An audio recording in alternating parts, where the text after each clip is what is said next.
Arsenal vs Liverpool, a masterpiece tactical match is waiting us on Sunday at the Anfield Stadium. Before we see the match, we should talk about the tactical side for both of teams. Arsenal, a strong defending team with their new signing, facing Slot's team. Will they win the Premier League? Champions League? Yes, it is possible. Let's talk. This meant that when Slot came into the club, it signalled it was a time for evolution rather than revolution. The first notable evolution under Slot was the tactical framework. While Klopp relied exclusively on the 4-3-3 throughout his final season, Slot deployed primarily a 4-2-3-1, a very subtle tweak, as in-game, his side could still shift to a 4-3-3 when required, with a pivot pushing high and the flexible attacking midfielder dropping in as well. There have been some personnel changes. Conor Bradley replaced Alexander-Arnold on more occasions than last season. Cody Gakpo was preferred over Darwin Núñez, and at times injuries forced Kelleher to deputise for Allister. But the core of the team remained largely intact, with this being the most used 11. But the most significant change was Ryan Gravenberch stepping into the pivot role, seamlessly taking over and being an upgrade over Endo. Like any elite side, Liverpool have always dominated possession, but under Klopp it always felt like high possession was a consequence of the opposition fearing the weapons at the Reds' disposal, rather than Liverpool being a possession-oriented team. This showed more often in matches against other top teams, where Liverpool could fall back to their gegenpressing routes and win the ball high up to launch quick counters. Was it thrilling? Absolutely. Occasionally chaotic? Definitely. Hyper-effective?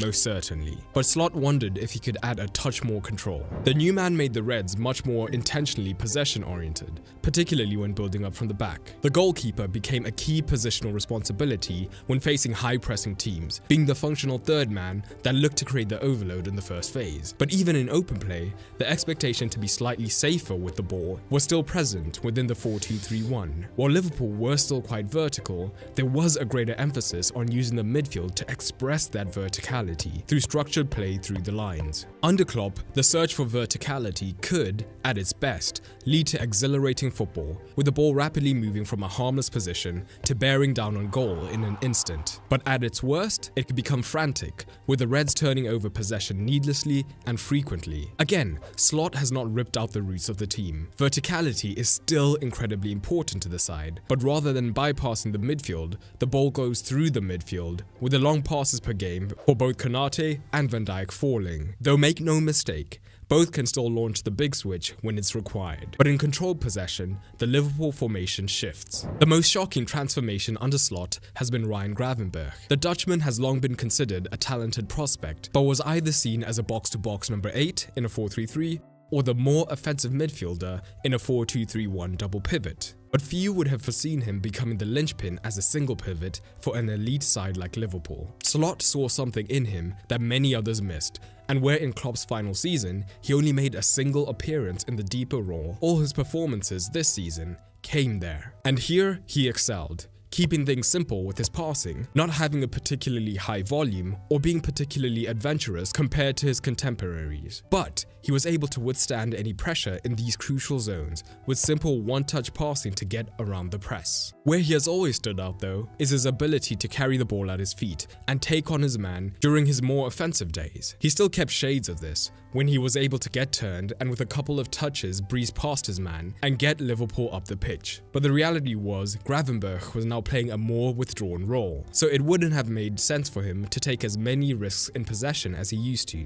especially under pressure. This evolution mirrors what we've seen from other successful reinventions of attacking or box-to-box midfielders to more defensive roles, like Fernandinho at City, Dembele at Spurs, Kroos at Madrid, and the list goes on. Well, what of the second pivot? Whenever possible, Slot would actually not rather have his secondary pivot alongside Gravenberch, and instead he preferred that man to be patrolling between the lines alongside the number 10 to allow another progressive option for that verticality. McAllister's pivot experience was a secret weapon here though. When he did drop deep, he shapeshifted from attacking midfielder to midfield maestro in the blink of an eye. The Argentine and Gravenberch performed this midfield tango masterfully, sometimes rotating completely, other times staggering like chess pieces to create passing angles, or sitting completely alongside each other. And what about Robertson? Remember the Flying Scotsman who would bomb forward relentlessly in Klopp's early years? Well, he's continued the tactical metamorphosis that started under the German, now often lurking deeper and being a little more conservative, helping to initiate plays and recycle possession rather than getting on the end of the play. And this new positioning had beneficial knock-on effects, as when he dropped deep, opposition wingers would get sucked out of position like moths to a flame, unwittingly creating these massive spaces between the lines that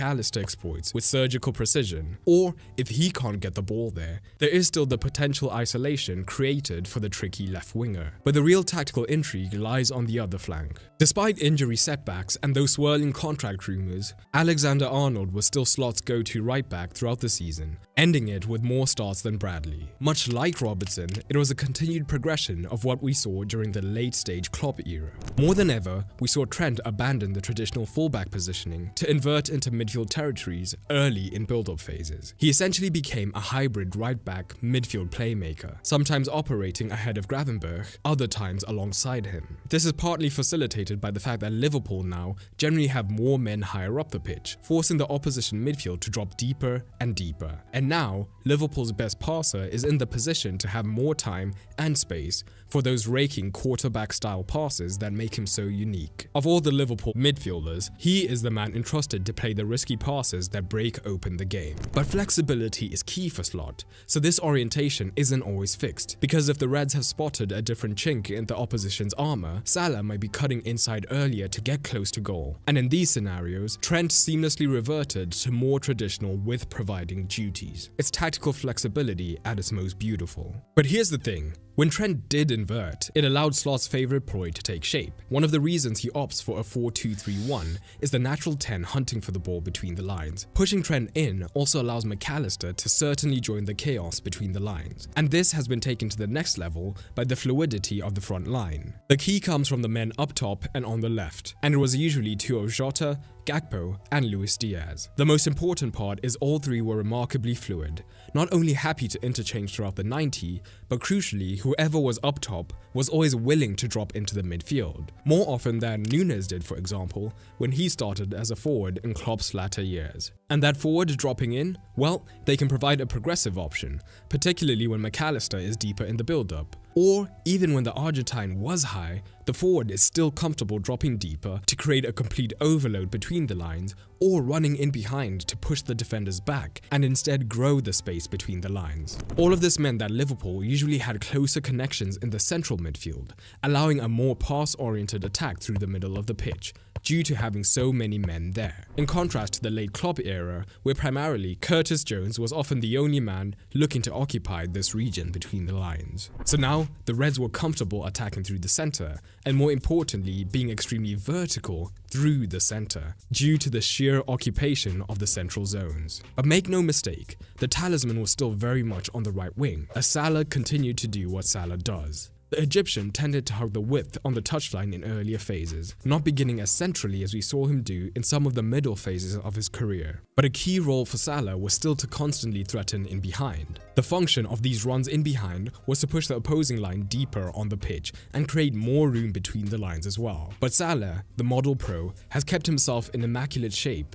so when the opportunity did present itself to actually use his pace, he was still more than explosive enough to get away from most defenders in the league. But we discussed the close central connections earlier, and Salah is still very much a part of this. And he's aided by Szoboszlai, particularly when Trent is narrow. The Hungarian has the pace and the athleticism, and recognizes when he should be staying between the lines, crashing into the box, or when he should be making runs outside of Salah whenever the Egyptian cut in, ensuring that Salah always had runners ahead of him, helping to facilitate his greatness. This was paired with ensuring the box was always well occupied, so when the ball did go wide, the Reds had plenty of numbers to hit. But this was just the start of Slot's tactical philosophy. The defense was where the biggest departure from the Klopp era emerged, and we'll touch on that now. But just a quick reminder, the season is now always aware of the danger that the opponent poses. Their attacking shape never completely sacrificed their defensive structure, not even close. Liverpool were one of the best sides at preventing counterattacks, and a big part of that is that they always had a good rest defense. It mutated. If Robertson played deep, it could look like a lopsided 3-2 with Trent inverting. It could also be a 2-3 if Robertson was higher, or even just a 2-2 at times, with either Trent or Allister alongside Gravenberch. Regardless of the exact configuration, a marquee aim for Slot was to ensure that the defense was well taken care of before they attacked. This addressed one of the occasional vulnerabilities under Klopp, getting caught on the counter when the initial press was broken. But what drew the most attention in the defensive phase was the press, which was perhaps the most significant departure from the Klopp era. Klopp, for the most part in his tenure, maintained the 4-3-3 in his pressing stance, which gave the Reds options. If the wingers were pressing in advance of the 9, it could allow the Reds to create a central pressing trap. Or, if they let the 9 press the centre-backs, they could instead slowly force the opposition into wide areas. Slot has altered this, and the presence of the number 10 is key. Szoboszlai looked to spring forward from the 10 position to join the centre forward, so that Liverpool were always in a 4-2-4,